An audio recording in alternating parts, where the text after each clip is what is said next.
मेरा नाम डॉक्टर नदीम सजाद राजा है। आप मेरा यूट्यूब चैनल डॉक्टर राजा नदीम सजाद ऑफिशियल देख रहे हैं। आज की इस वीडियो में मैं बात करने जा रहा हूँ स्लीप एपनिया के बारे में। जब कोई बंदा सो रहा होता है या वो खराटे ले रहा होता है तो अचानक उसकी सांस रुक जाती है या खराटों की आवाज़ आना बंद हो जाती है। इसके बारे में बात करेंगे तफसीली। ये वीडियो बनाने का मुझे क्यों ख्याल आया, क्योंकि मेरे इलाके से एक बंदे ने मेरे साथ रब्ता किया। वो कहता है जी कि जब भी वो ड्राइविंग करता है तो उसको नींद आ जाती है। तो फिर मैंने उसे बताया कि उसे क्या करना चाहिए। तो आए इसके बारे में बात करते हैं, स्लीप एपनिया के बारे में।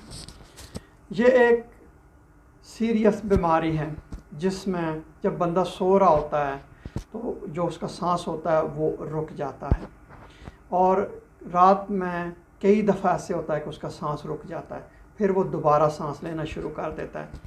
इसका मतलब ये है कि उसके दिमाग को और जिस्म को जो ऑक्सीजन चाहिए है उसकी मिकदार नहीं पहुंच रही है। अमूमन बंदा बहुत ज़्यादा खराटे लेता है और दूसरे दिन उसको ऐसे महसूस होता है कि वो बहुत ज़्यादा थका हुआ है, क्योंकि उसकी नींद जो है वो उसमें खलल पड़ता है, वो पूरी नहीं होती है। स्लीप एपनिया की 3 अक़साम होती हैं। सबसे जो ज़्यादा और आम स्लीप एपनिया की किस्म है उसको कहते हैं ऑब्स्ट्रक्टिव स्लीप एपनिया। इसमें यह होता है कि जो सांस लेने की या फेफड़ों के साथ जो मसल्स होते हैं, पट्टे होते हैं, वो एकदम रिलैक्स हो जाते हैं, जिसकी वजह से बंदे का सांस जो है वो वक्ती तौर पर रुक जाता है। दूसरी जो किस्म होती है उसको कहते हैं central sleep apnoea.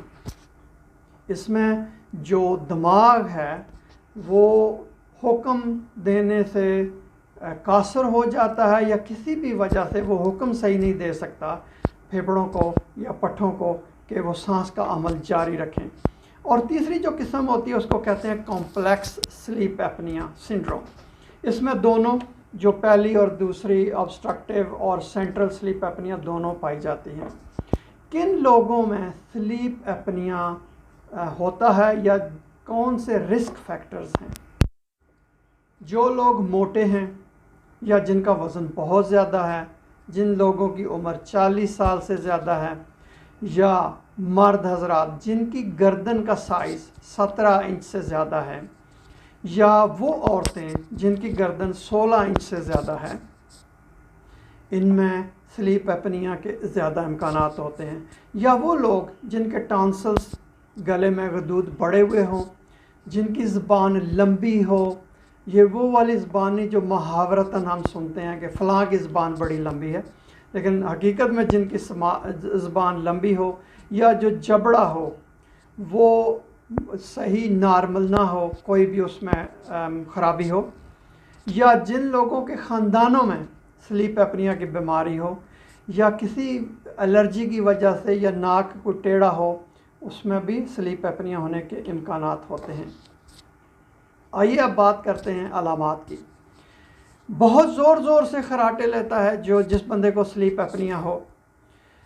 Sleep apnoea के दौरे पड़ते हैं रात को, और ख़ास तौर पे आपको दूसरे आपके पार्टनर या दूसरे लोग जो उस कमरे में मौजूद हों वो आपको बताते हैं कि आपकी रात को सांस रुक गई थी।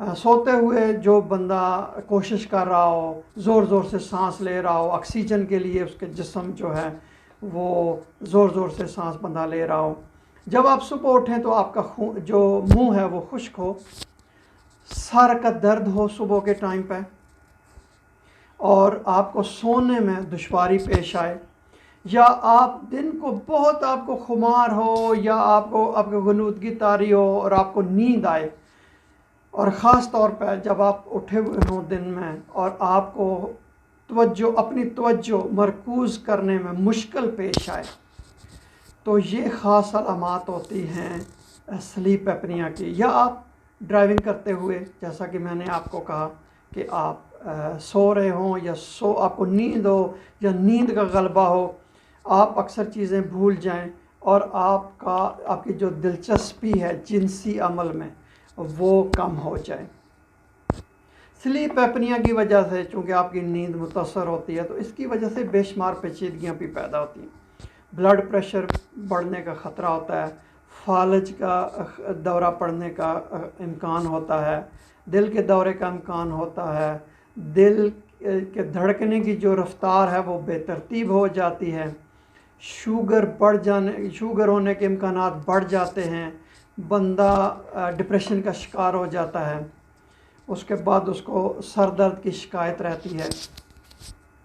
इसकी तशख़ीस के लिए बेशुमार टेस्ट किए जाते हैं। स्लीप एपनिया टेस्ट, पॉलीसोमनोग्राम किया जाता है। ये एक मल्टीपल कंपोनेंट टेस्ट होता है जिसमें वो सिग्नल भेजते हैं, फिर सिग्नल रिसीव करते हैं, और इन जो रिकॉर्डिंग्स होती हैं उसको जो स्लीप स्पेशलिस्ट होता है वो उसका तज्ज़िया करता है, फिर बताता है कि आपको स्लीप एपनिया है या कोई नींद की कोई और खराबी की वजह है। इसके अलावा इलेक्ट्रोएन्केफेलोग्राम, बेशुमार और भी टेस्ट होते हैं ये जांचने के लिए कि आपको स्लीप एपनिया की बीमारी है या कोई और वजह है। फिर उसके अलावा EOG इलेक्ट्रोओकुलोग्राम होता है, EKG होता है, इलेक्ट्रोकार्डियोग्राम होता है। इसके बाद नेज़ल एयर फ्लो सेंसर, इसमें यह चेक किया जाता है कि जो सांस आपके अंदर जा रही है उसकी रफ़्तार क्या है, उसका एयर फ्लो क्या है। फिर स्नोर माइक्रोफोन जो है वो लगा के चेक किया जाता है, जो खराटे लेने का अमल है कि वो कैसा है। जब बीमारी की तशख़ीस हो जाती है तो फिर उसके लिए जो माहिर होते हैं वो इलाज तजवीज़ करते हैं। अगर मामूली सा स्लीप एपनिया हो तो फिर ये हिदायत की जाती है कि अगर आपका वज़न ज़्यादा है तो वज़न कम करें। अगर आप सिगरेट पी रहे हैं तो सिगरेट पीना बंद कर दें। अगर आपको कोई एलर्जी है तो उसका इलाज किया जाता है। अगर आपका नाक टेढ़ा है किसी वजह से, फिर उसका ऑपरेशन भी किया जाता है। अगर स्लीप एपनिया की बीमारी शदीद है तो फिर उसमें, और ये थेरापीज़ अगर फेल हो जाएं तो फिर और भी इलाज देखे जाते हैं, फिर वो उनको अपनाया जाता है। मसलन एक होता है कंटिन्यूस पॉजिटिव एयरवे प्रेशर। इसमें यह एक मशीन होती है जो एयर प्रेशर उसका जो जब आप सो रहे होते हैं तो वो आपको देती रहती है। उसके अलावा कुछ ऐसी भी आले होते हैं जो मरीज़ का या बंदे का मुंह खोल के रखते हैं ताकि उसको सांस लेने में दुश्वारी ना हो और उसका सांस ना रुके।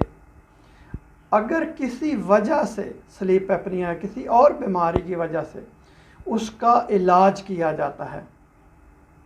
इसके अलावा अगर बीमारी शदीद हो तो ज़ाहिर है ऑक्सीजन की कमी हो जाती है, तो बंदे को जो मुतासर होता है स्लीप एपनिया की बीमारी जिसको होती है उसको फिर ऑक्सीजन भी दी जाती है जब वो सो रहा होता है। इसके अलावा अगर ये सारी चीज़ें कारामद ना हों, सारे इलाज फ़ायदेमंद ना हो तो फिर सर्जरी की जाती है। मसलन टिश्यू रिमूवल के जो गले के अंदर अगर टॉन्सिल्स बड़े हों या कोई और टिश्यू हों या एडिनॉइड्स की वजह से ये प्रॉब्लम हो तो उनको ऑपरेशन के ज़रिए निकाल दिया जाता है ताकि आपका सांस जो है वो बेहतर हो सके।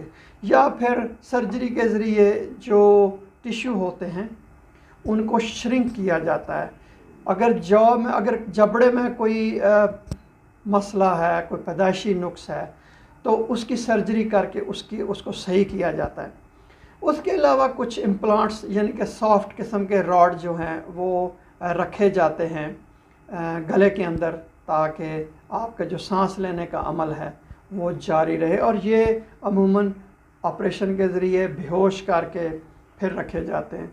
अगर बहुत ज़्यादा मसला हो तो फिर गले में सुराख किया जाता है, उसको ट्रैकियोस्टमी कहते हैं, ताकि सांस लेने का अमल जो है वो जारी रहे और स्लीप एपनिया की वजह से जो पेचीदगियां हैं वो पैदा ना हो। बहुत शुक्रिया ये वीडियो देखने का। अगर आपके जहन में कोई सवाल है तो आप कमेंट्स के सेक्शन में लिखें, और इस चैनल को सब्सक्राइब करना ना भूलिएगा और घंटी के बटन को दबाएं।